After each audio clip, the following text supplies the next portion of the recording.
What's up, gang? We may get some more rain here. Looks nice and cloudy outside. I'm putting the warm-up together here for the week of August 2nd, already into August, holy cow. So we're gonna start here at the bottom of the squat, and we're just gonna bounce it out, very much like last week's. Woo! Last week, or I'm shooting this actually this week, so it's weird talking about the future, talking about the past.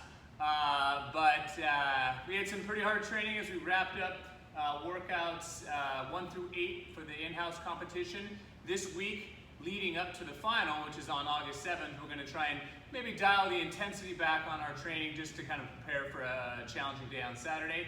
And by the time you're watching this, the details of what that workout or the workouts will be on Saturday are likely up. So enjoy them, they're fun.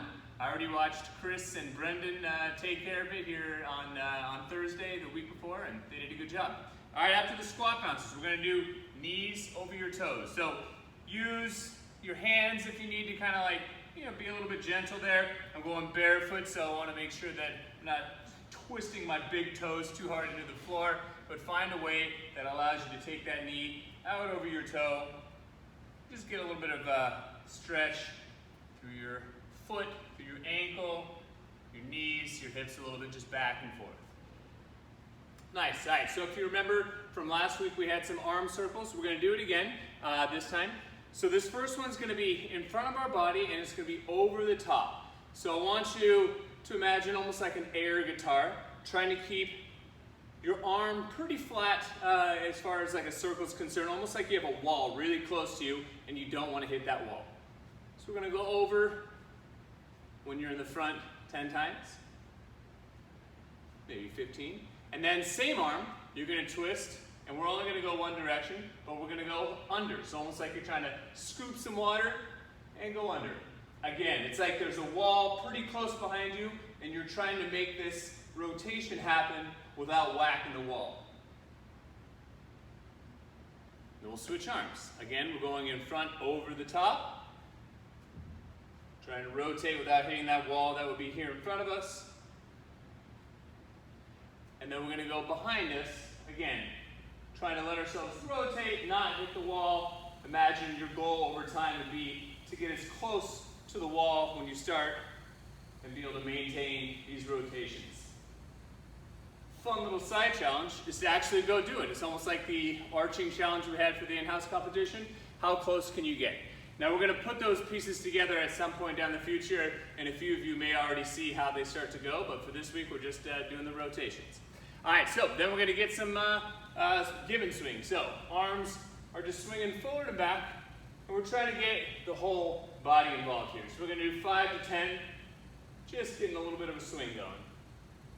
Arms swing back, and then as you stand up, the arms carry up overhead. Do 5 to 10 more. Just with a little jump. And if you're doing it efficiently or effectively here, you should almost feel the momentum of the arms kind of carry you a little bit more effortlessly up off the ground during your jump. 5 to 10 of those. And then we'll say like 3 to 5 times through. We're going to go over, over, twist, twist, round, and arch. So a little side flexion, a little rotation, a little forward flexion, and some extension. Just showing the spine a little bit of love, continuing on some of the themes we've been having over the last few weeks.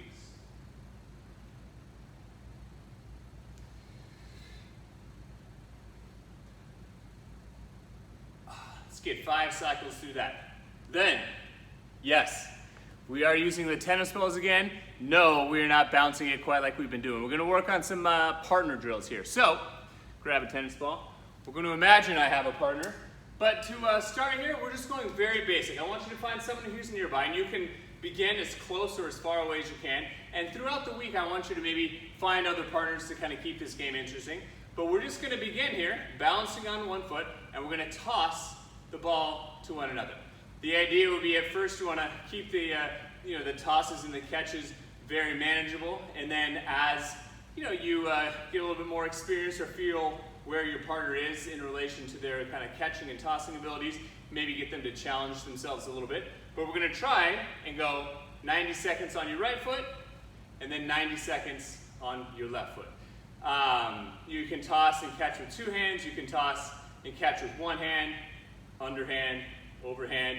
We can bounce, snag it out of midair. But let's start to use some of the coordination and like familiarity with the tennis balls we've developed with the dribbling now to incorporate some of the balance that we've been working with and a little bit of accuracy with the toss. Should be fun. It'll, like I said, keep it interesting. And one more little piece of it. Every drop for your team, at the very end, we'll just tally it all up. So let's say you get 10 drops. We're going to do 5 mountain climbers. So if you had 10 drops, it's 50 mountain climbers. All that is down into a push-up with 1 foot forward and literally 1, 2, 3, 50. Won't take any time at all, but a way to kind of keep you honest and keep you challenged there. So we're going to do 3 minutes of that. And then last piece, we're going to do 3 rounds of 5 to 10 repetitions of a wall, rotation, and reach, which I will show you here, air squats, and pull-ups. Let's travel.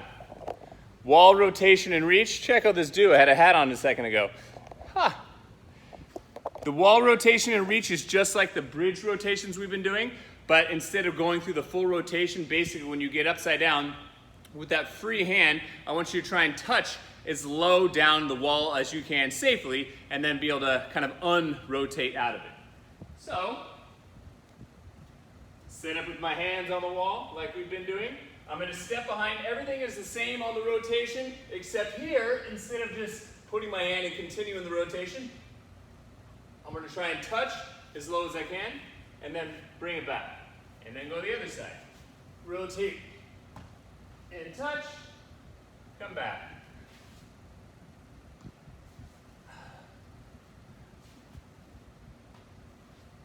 Back and forth. Just talks about a little bit of control. And there's one more little point. This is kind of not necessarily directly related to this version, but all of the bridge rotations. What we're trying to do is to kind of distribute our weight a little evenly throughout this movement. And if you find that your hands are very heavy against the wall, this might start to get a little bit challenging. One way to manage that is when you put your hand on the wall, that first hand, you should be able to freely rotate your palm against the wall. The pressure that you put against the wall shouldn't be so hard that the hand is like glued there. You should be able to kind of like gently rotate it.